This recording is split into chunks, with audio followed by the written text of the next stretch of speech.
सध्या तळकोकणात शिमगोत्सवाचा धूमधडाका सुरू असून या शिमगोत्सवात आपल्याकडे कोणी लक्ष वेधून घेतलं असेल तर सिंधुदुर्गातील जांभवडे गावचा सुपुत्र महेश मडव त्यानं या शिमगोत्सवात वेस्टर्न बबलीची भूमिका साकारली आहे.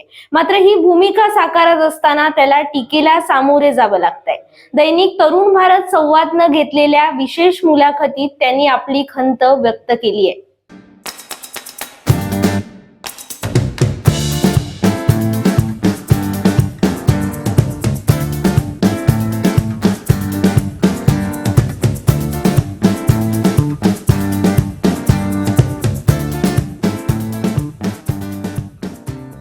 माझ्या वेस्टर्न बबली भूमिकेवर टीका करणाऱ्यांनी प्रथम मला गोमू साकारण्यासाठी माणसं पुरवावीत आणि मगच टीका करावी, असं शिमगोत्सवात वेस्टर्न बबलीची भूमिका साकारणारा कलाकार महेश मडव यांनी आपल्या टीकाकारांना चांगलंच फटकारलंय.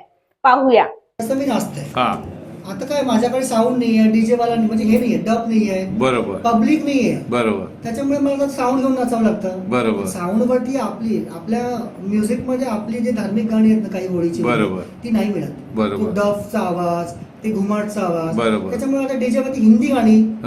आणि तुम्हाला माहितीये जरी कोणी बोलून आपण नाचलं ना तर मी ज्या कपड्यावरती लोक बोलतात तुम्ही हे मी गाणं लावतं. पहिल्यांदा जायचो ना घेऊन तेव्हा मला माझ्याकडे साऊंड सिस्टम आहे बबली, तू एक काम कर ना, मी गाणं लावतो तू नाच. ओके. असं पण झालंय माझ्यासोबत खूप वेळा. मग ते लोक आता ते पहिल्यापासून आणि आता सपोर्ट नाही देत लोक, म्हणजे पहिल्यापासून जे सपोर्ट देतात आता ते सपोर्ट नाहीच आहे. ओके. हा. आणि मेन मुद्दा लोक मला बोलतात की तुम्ही असं नाहीये, तुम्ही राहत म्हणजे ते गोमूच नाहीये असं नाही. मी गोमू म्हणून नाही जात, माझा खेळ आहे. बरोबर. लोकांना एंटरटेनमेंट करणं. आता मी बाजारात नाचते तर गोमू नाहीये. गोमू नाचायला मला 10 लोक गावची लागतात. बरोबर. गोमूचा अर्थ खूप मोठा आहे, ह्या लोकांना काय माहिती नाहीये. बरोबर. फक्त बोलतात की गोमू नाहीये म्हणून. गोमासाठी बेल्ट लावा लागतो, ते देवाचं सगळं असतं, देवाचं घेऊन बाहेर पडायचं. देवाची गाणी असतात, घुमाट असतं, डफ असतो, गावकर लोक असतात आपल्या सोबत. ओके. पूर्ण गाव असतो, गोमू ते पण मी करू शकतो. पण काय मला सपोर्ट नाहीये आता कोणाचा, गावात लोक पण नाहीये, सामुग्री पण नाहीये. बरोबर. मग आता हे मी लोक आता खेळ आपली परंपरा चालावी लागते ना, म्हणून मी आता हे सगळं साऊंड निघून घेतं. माझे भाऊ लोक वगैरे आहेत ते सपोर्ट करतात, माझे वडील असतात माझ्या नेहमी सोबत. बरोबर. कुठे पण असताना माझे वडील असतात. मला लोक एवढंच बोलायचं की तुम्हाला माहिती नाही तर बोलू नका, गोमुख आहे. आणि आपल्या कोकणात होळी काय असते मला माहिती आहे. बरोबर. मी इथे पूर्ण जन्म काढलाय माझा लहानपणापासून.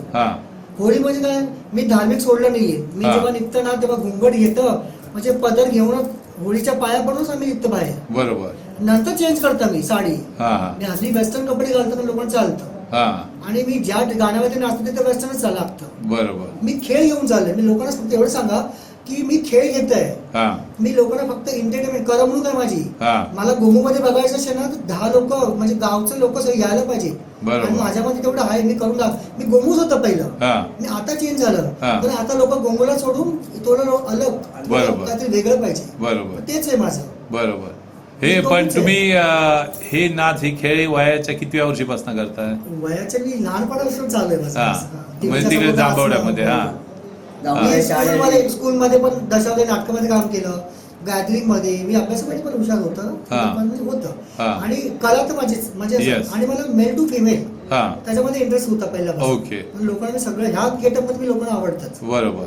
बरोबर. आणि मुंबईमध्ये किंवा इतर ठिकाणी कुठे तुम्ही मी गोवा, दिल्ली, दमण सगळीकडे जातो, पुणे, नाशिक, मुंबई.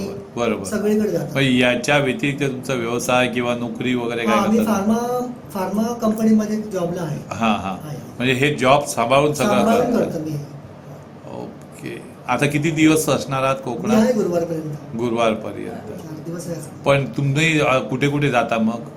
आमच्या पंचक्रोशी मध्ये सगळी कणकवली, ओरोस आता आलंच. आता पुन्हा कुठे आपल्याला कनेडीला जायचंय, कुंडाला जायचंय, लडाला जायचंय. पण तुम्हाला अशी डिमांड केली तर तिकडे जाता तुम्ही जिल्ह्यात कुठे कोणी? जातो.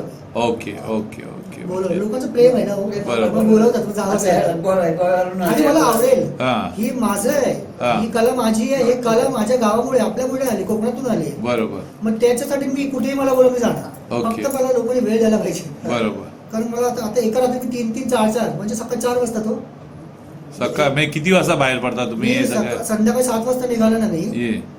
तुम्हाला माहिती मी सकाळी 9 वाजता पडतं. आज जसं पडलं ना तसं 7-6 पर्यंत नाचतो मी.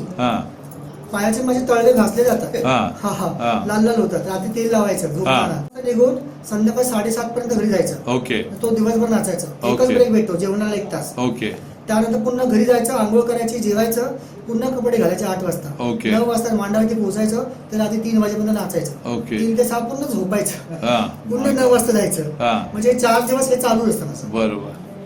म्हणजे पायाचे तळवे असे लाल लाल चामडी निघते, मला माहिती आहे. काय? लोकांना बोलायला काय आहे.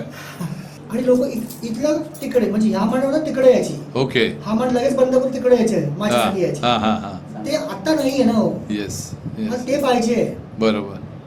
आणि आमच्या तुम्हाला सांगू, माझे मडव लोक पण मला सपोर्ट नाही करत. ओके मला दुःख तेच वाटतं. हा आणि कुठे कुठे जाऊन असतं मी, हा दिल्ली बिल्ली तिकडे जाऊन असतं, बरोबर पण माझ्याच गावामध्ये मलाच लोक सपोर्ट नाही करत. हा. हे दुःख आहे ना माझ्यासाठी, बरोबर. त्रास आहे माझ्यासाठी. बरोबर. पुढे बरोबर. मला काय पैसे बिसे नको आहे. हा मला फक्त माझं मडव आहेत ना, माझा हा. समाज, माझी देवी, हा बस तेच हवं आहेत मला. त्यांच्या सपोर्टने मला पुढे जायचं आहे. बरोबर त्यांचं प्रेम हवं आहे मला. पैसे काय हो, बरोबर. पैसे नको आहेत मला, खूप आहे. हेच माझा आई वडिलांचा आशीर्वाद आहे ना, मला बस झाला. बरोबर. पण या आमच्या गावच्या लोकांना नाही कळत.